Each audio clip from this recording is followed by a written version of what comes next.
कुछ दिन पहले एक शादी में निमंत्रण पर गया था। खाने की मेज पर बैठा था। मेरे सामने एक भद्र महिला बैठी थी। उनके साथ उनकी बेटी थी। उम्र लगभग 6 या 7 साल होगी। देखने में बहुत प्यारी बच्ची थी।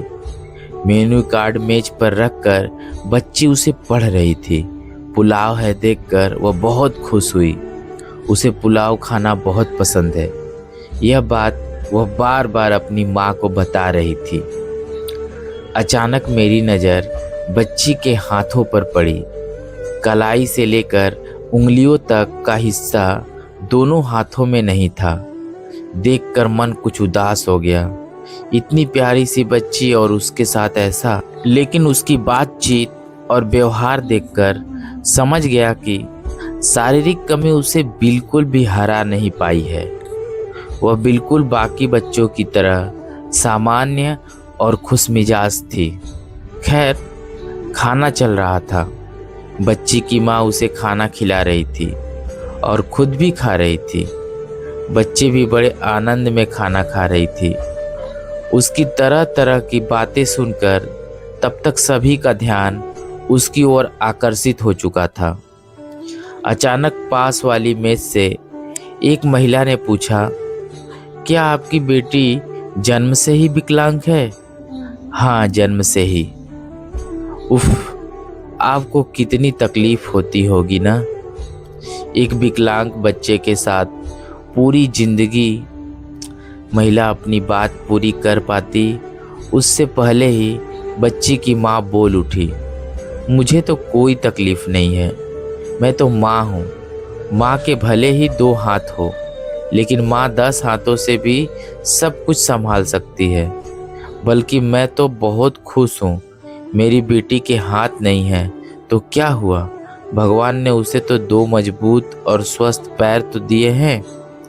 एक स्वस्थ इंसान के 2 हाथ और 2 पैर होकर भी जितना नहीं कर पाता, मेरी बेटी शायद उससे भी ज़्यादा कर सकती है।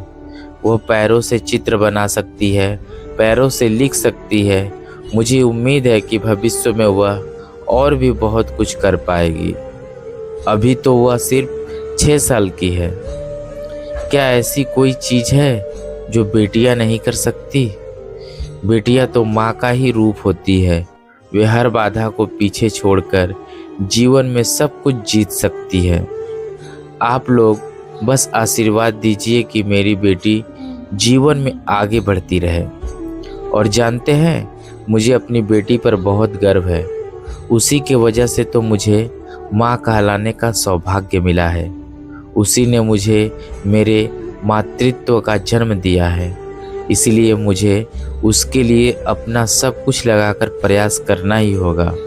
अगर मेरी ऐसी ही एक और संतान होती तब भी मुझे उतना ही गर्व महसूस होता। उस माँ की बातें सुनकर मुझे कितना अच्छा लगा, यह शब्दों में बता पाना मुश्किल है। सचमुच मेरा मन एक अजीब सी शांति और संतोष से भर गया। माँ यानी असीम शक्ति का स्रोत। इसीलिए माँ ऐसा कुछ नहीं कर सकती, ऐसा कुछ भी नहीं है। और विकलांगता शरीर में नहीं बसती। जब विकलांगता हमारे मन में आ जाती है, तभी हम किसी विकलांग व्यक्ति को एक इंसान की तरह देखना बंद कर देते हैं। फिर हम ही उसे शारीरिक और मानसिक रूप से विकलांग बना देते हैं। लेख सरजीत घोष।